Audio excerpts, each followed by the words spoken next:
Welcome to the Formission Podcast. I'm your host, David Kenty, and we're so glad you could join us today as we delve into the depths of Christian discipleship.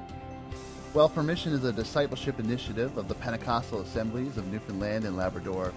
It is our hope that no matter where you're listening from, you can take this content that you've heard today and apply it to your local church context. So let's get to it.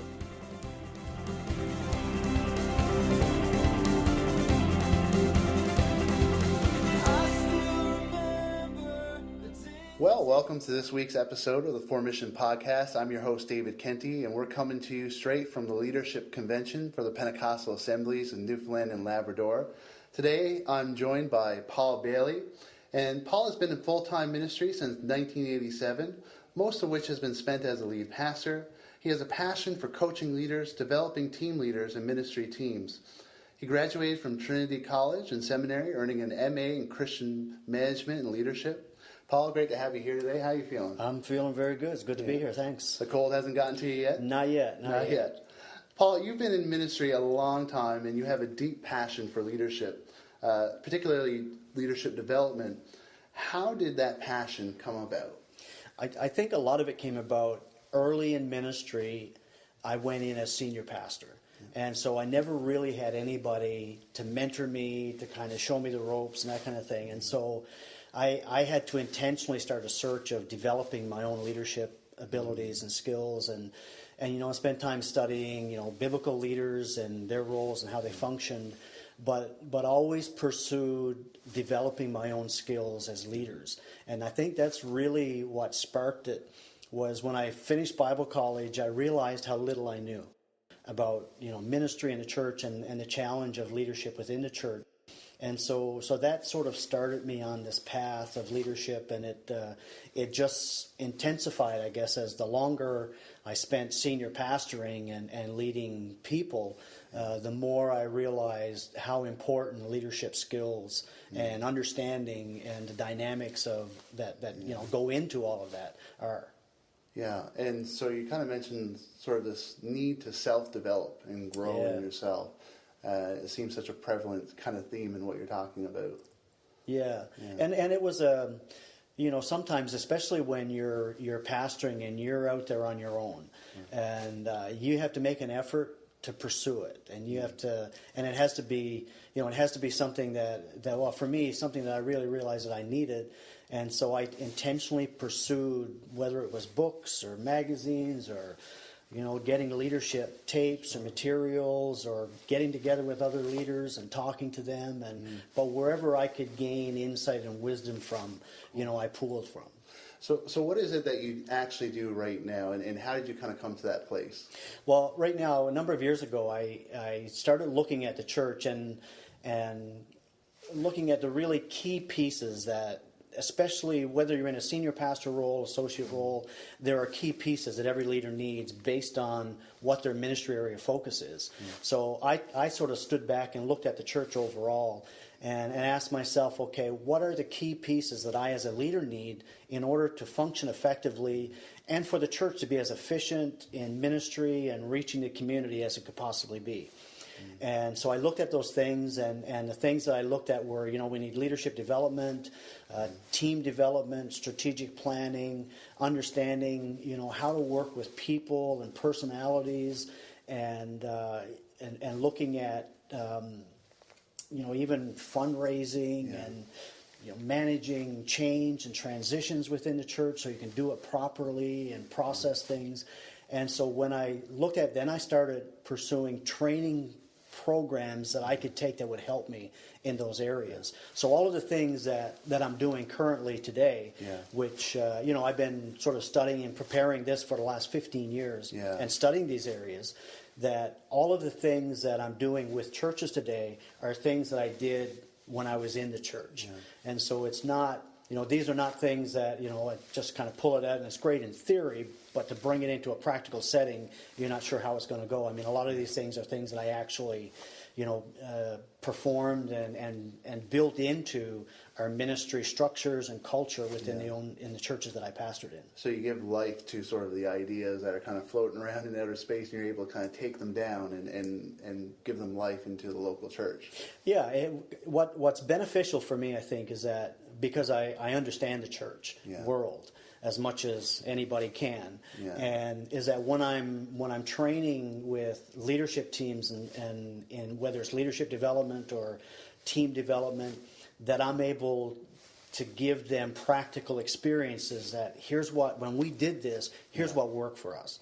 And here's what didn't work for us. And understanding that every leader is different, every church is different, and but at least I think I bring that practical aspect of that I've done this and I've been there and we work with this. And in my last church in particular, the whole team concept, our whole church was built on a team concept. Okay. And so you would never hear the word committee in our church. I mean, it was just totally foreign to us. It was a team culture. Yeah. And when I finished up a year ago in May, actually 6 months after I left, the senior pastor called me to go for coffee, and it was the first time I'd met him. And when we met for coffee, he thanked me for the team structure that we had put in place. And his comment was, he said, the church practically runs itself. Yeah. And so that was a real, I guess, a real affirmation for me when it comes to this whole concept of teamwork and understanding as pastors, you can't do it alone. It's impossible. And that's kind of an interesting point in terms of most churches, when you go to them, they seem to have this work in this top-down model. At least from my experience, when you look at like a staff church or something along that line, it's this top-down model where the senior pastor's kind of at the top, and the decisions all kind of line up and end up with him, and then he's having to distribute it and bring it back down to everybody else. Is that an ideal model for church, do you find? For me personally, and some of this too had to do with my leadership style. Yeah. I'm just team. Yeah. I think ideally if everything has to flow to the senior pastor, that works when your church is a certain size. Yeah. If you're a small church and you want to stay a small church, that'll work for you. But the more you grow, the more ministries you take on, the more responsibilities you have. Like after a while, only one man can deal with so many responsibilities in areas of ministry. Yeah. What we tried to do in the team model was take all of the ministries of the church and all of the activities of the church and bring them under ministry teams, so that if something came up for any particular area of ministry, I would send them to the team leader and not to me. Even if they would ask me a question I knew the answer for, I would still send them and say, you need to talk to the team leader, because then that after a while that gets people used to the team culture of that, it's not always a senior pastor that has the answer for everything. Yeah. And when it comes to some decisions, that I would let the teams make that decision, sometimes even if they came from me. An example would be, we were doing some landscaping around the church property, and so the property management team who was looking after that, they had, the plans all laid out, and then they brought them in to me to look at them and put my stamp of approval on them. And they said, well, here's what we're thinking about doing. What do you think? And I said, I don't care. I said, listen. Yeah. I said, I don't do gardening. Yeah. I said, I'm not that creative in that area. Yeah. I said, you guys know this stuff. I said, put them wherever you want them. I said, do you have a budget? They said, yeah. I said, listen, as long as you stay in the budget, go do what you want to do. Yeah. And same thing with the decorating team of wanting to paint the church. And they bring the paint samples into me and they ask me which one I think they should go with. I said, I don't care. As long as it's not stripes and polka dots, just paint it. I said, I have to ask my wife if my socks and shirt match when I leave the house. I'm not the guy to choose the colors to put in there. Yeah. So it gave responsibility, because when teams have responsibility, you have to give them authority. Yeah. And that's what we did, is that we would give these teams responsibility, but we also gave them the authority to make those kind of decisions, so that it's not always coming to the senior pastor. Yeah. So our teams at the beginning of the year, they would have their plans. They would submit their plans for the year, and they would have a budget that would be approved for the year. Yeah. Once that was done, they didn't have to come back to me anymore, because we already dealt with that. Unless the only time something would come back to me as a senior pastor was if they were going to do something that was out of the ordinary, that wasn't in their plans for the year, or it was something different than we would normally do, or if they were going to go outside of budget, it came back to me. Other than that, they were the decision makers for those areas. And so you mentioned that's that was your personality, and that was the way that you could function with inside of that. And obviously, you looked at certain things, said, hey, that's not my area of strength, that's not my area of expertise, but you guys seem to be doing that well, and I'll give you the authority to do that. How does that translate into other personalities that probably like to micromanage maybe a little bit more, or like to have a hand in those things a little bit more? Is it harder for people to adapt to that, and should they adapt to that type of model? I think it can be challenging based on personality. Yeah. And that's just a fact of when you're working with people. Yeah. Some of the areas that I've done training in is like I'm certified trainer in 3 different personality assessments, and also a social emotional intelligence coach. Because one of the things that, I always go back to the verse of scripture where the psalmist said, we are fearfully and wonderfully made. And I've always been amazed that. And the reason I pursue even these areas is because we're working with people and we're leading people. And so all of these things, it helped me understand myself and why I would get frustrated with certain people or certain things. But so the team model, I think, works for everyone. Mm-hmm. But every personality is going to have certain challenges or adjustments that they're going to have to make in order to make it work. For somebody that likes to micromanage, they will struggle with letting go. For somebody that's a perfectionist, will struggle with letting people do certain things because they won't do it as well as they'll do it. So depending on what it is, but I think it can work with any personality. It's just that the adjustments are different based on the personality. And so that kind of leads into another question. Is there a real ideal model of leadership within a church? And on the flip side, is there a really terrible model of leadership within a church? The terrible model is a leader that doesn't want to make change. Because if you don't make change, you don't need a leader. Yeah. There's no ideal model. One of the workshops that I do is on leadership style. And there's about 5 or 6 different styles of leadership. And the question is not which style should I be, but which style of leadership is needed for what I'm doing right now. Because if it's casting vision, then I need to be that leader that's out there and casting the vision and inspiring. And if it's if it's motivating, then maybe I need to be that leader that gets behind the scenes or behind the team and really comes alongside of them. So it depends on the circumstance. And so what I teach leaders is that you need to adapt your style depending on what it is you're leading. And so it's not about, I'm an autocratic leader and it's kind of my way or the highway, and I'm going to make the decisions. Well, sometimes you need to do that, depending on what it is. But that's not going to work for you all the time. And there's going to be some times that you need to be a collaborative leader, and you need to pull a team together, and you need to give other people voice into decision-making as equal to your voice, depending, again, on what it is. So you have to be highly adaptable. You have to be adaptable, and not one size fits all. It just depends on what the circumstances are and what it is, what the particular challenge is, what the task is, what it is that you're leading. I like that comment you made, kind of, to be a leader, automatically kind of assumes that there's some change to lead through, or that, if there's no change, then that kind of defeats the purpose in a way of leadership. I mean, leadership for some of us has become this sort of idea of maintaining and administration. And even though there might be serious need for change within a church or within any kind of institution, but because of fear or some other reason, do you see that often where it gets confused? Leadership kind of is not about change anymore, it's just about maintaining? Yeah, I always describe it as the difference between managing and leading. That a manager just does things that needs to be done.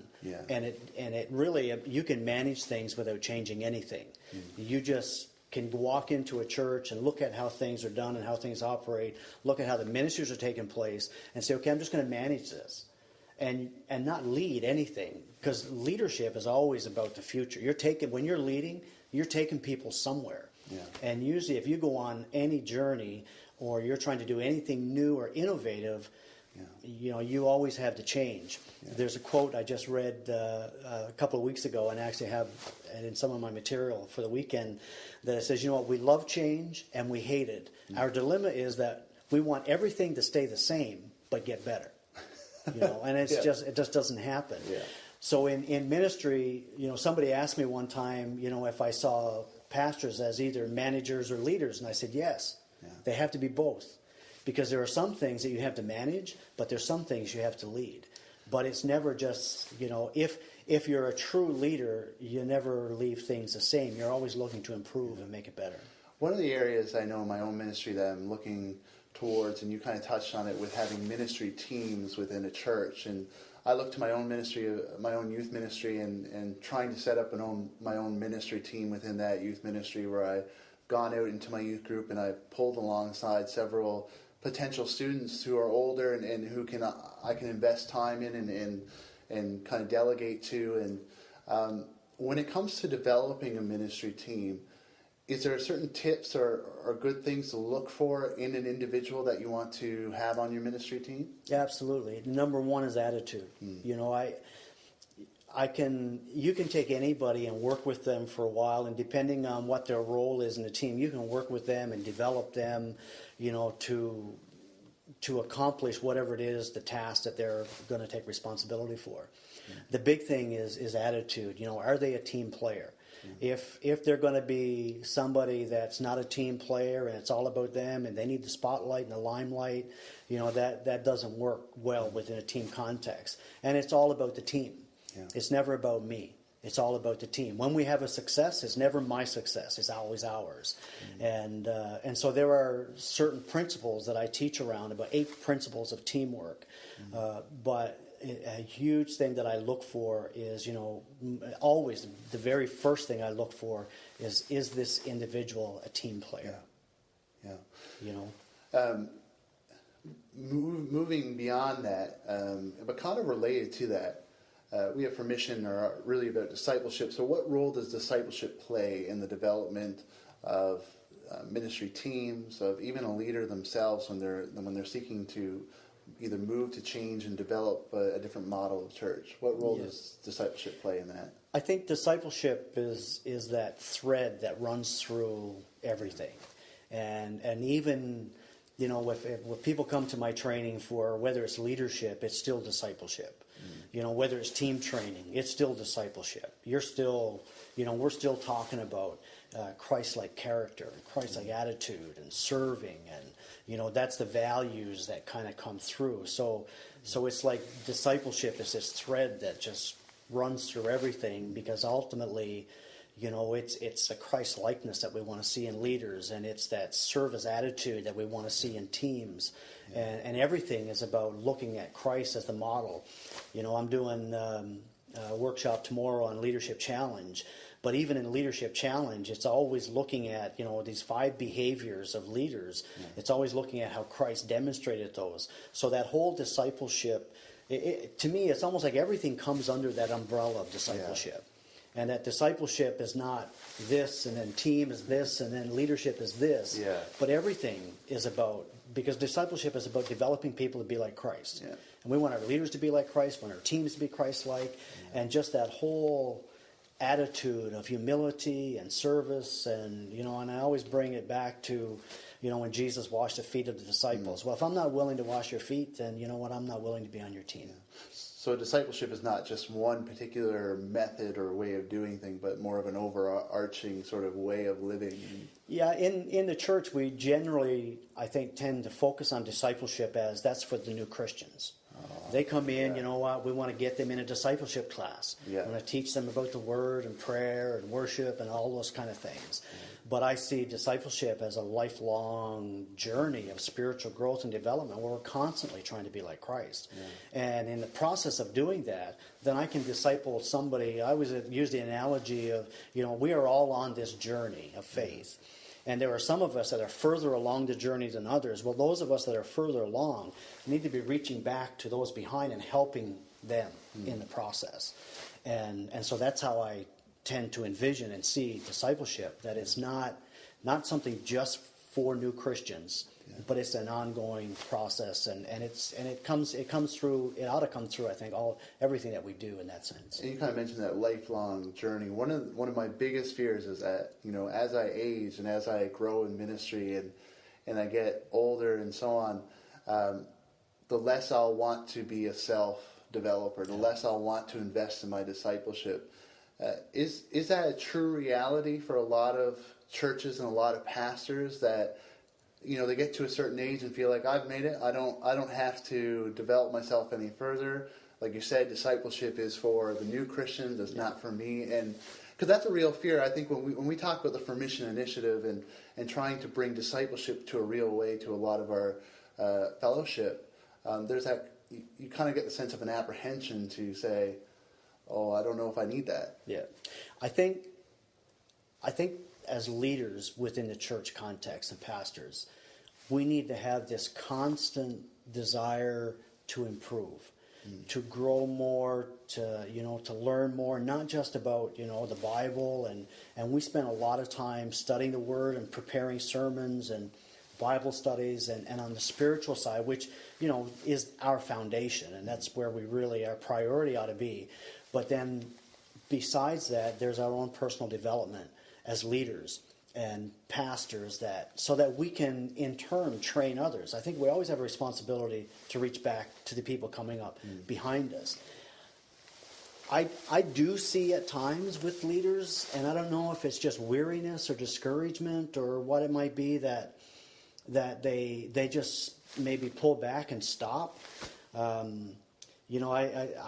tell friends of mine, they start talking about retirement. I say, I'm never going to retire. I say, I love what I do. Yeah.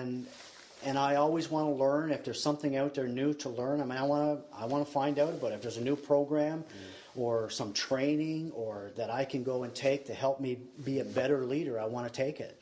Yeah. When I turned 40, since I've turned 40, I completed a master's degree. I completed about 6 different certifications in different areas of training. I have 2-3 more on my list for the next 2 years. Yeah. The things that I still want to go to and do. And I'll be 56. I've turned 56 last summer. And we just kind of talked about that actually before the broadcast. You said, you kind of made the comment of, I got to this age where I realized that I just didn't want to be in ministry because it was the only thing I could do. Yeah. Well, I started at 40. I said, when I turned 40, I said to my wife, I said, when I turn 55, I don't want to be pastoring because I can't do anything else.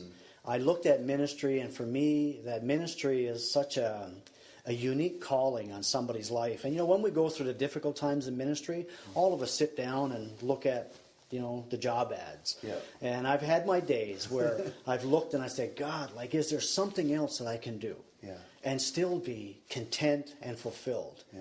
And you know what? If I could have found something, there were points in ministry that I probably would have taken it. Yeah. But I could never come up with something that would give me the satisfaction and fulfillment and contentment that ministry does. But I never wanted to be at that point in ministry where the only reason I was in ministry is because I didn't have any other option. Yeah. And I'm just doing it for a paycheck. That would have been the most miserable place for me to be. Yeah. And so that's what started me in this whole pursuit. And so now I turned 55 last summer, and just a year before that finished the master's degree. Yeah. And so in that year from then till now, made a transition to some people call it a business, but it's still a ministry. I'm primarily working with churches and helping pastors through one-on-one coaching, through helping them with strategic planning, training within churches, doing leadership development and team training, and doing workshops on how to manage stress and do change and transition. And also then, in addition to that, I do my own mission stuff. I go down to Nicaragua with a friend of mine, and we work with pastors down there. I go to Ghana and Africa, and Kenya and Zimbabwe, and we work with pastors there and churches there doing the same thing. Yeah. Just leadership development, team training, strategic planning, all of these kind of things. Really, again, coming back to those puzzle pieces of giving those puzzle pieces that help churches be as effective as they can be, administering with the people within the church, but also with reaching their communities. Yeah. One last question on discipleship, and then we'll wrap it up. One of the newer kind of things that's happening in some churches is this idea of discipleship extending not only to just somebody who's become a Christian, But to even people who are along a spiritual journey may not have come to that point of conversion. Yeah. Is that something that you jive with as discipleship? Because when I look at Scripture and I see Jesus with his disciples, I ask a lot of people this question on the podcast because I find that it gets a lot of different answers. And Jesus kind of was with these disciples even before they really understood what was happening and walking along with them. What are some ways in which, is that an appropriate method within the church to kind of disciple before conversion? And if so, what are some ways in which we can do that? I always say that salvation is not an event, it's a process. And there's a process that people go to before they actually make that decision, to commit their lives to Christ. And then there's a process of growth and development after that. Yeah. And so I believe that there are things prior to conversion. I always look at it that with somebody that is this person out in the community that doesn't go to church, doesn't know anything about Christ, and if their decision to meet Christ is 6 miles away from where they're standing, there are sometimes barriers that need to be removed before they get to that place. And it may be questions that they have or doubts or concerns. And so a lot of time, and this is the whole, I guess, the witnessing phase of discipleship, that some of those things need to be addressed before they get to that place where they can actually make a decision. And I think there are some tools out there that that are being used very well within the church to help answer some of those questions. Yeah. But I think also that within the church too, sometimes what I find, new Christians are easy because we all know who they are. Everybody knows the babies. Yeah. And so they're the easiest place to begin that discipleship process. What I've found surprising at times is being in a church and knowing that there's this person that's been in a church for maybe 5, 6, 7 years, and you get sitting talking to them, and they know very little about what it means to be a follower of Christ, and they need to be discipled. And so it just, to me, it's about picking them up at whatever stage they're at and beginning with them there. And so I hesitate to kind of give it a starting point or put it in a box, but it needs to be a very flexible thing that, Jesus met people wherever they were, and they started the journey. Yeah. And I think that's the way I would approach it. Awesome. Well, thanks so much for your time, Paul. It's great to have you on the show, and best of luck with your seminar tomorrow. Thank you. And hope everything goes well. I'm looking forward to it. Thanks for having me. All right. Stay warm. Absolutely. Very good. Thank you for joining our podcast today. If you've enjoyed our content, you can subscribe to the podcast by clicking the subscribe button in iTunes. If you're looking for more information about Formission or want more tools to better facilitate discipleship in your own church community, you can go to our website at www.formission.org. Hope to see you back next week.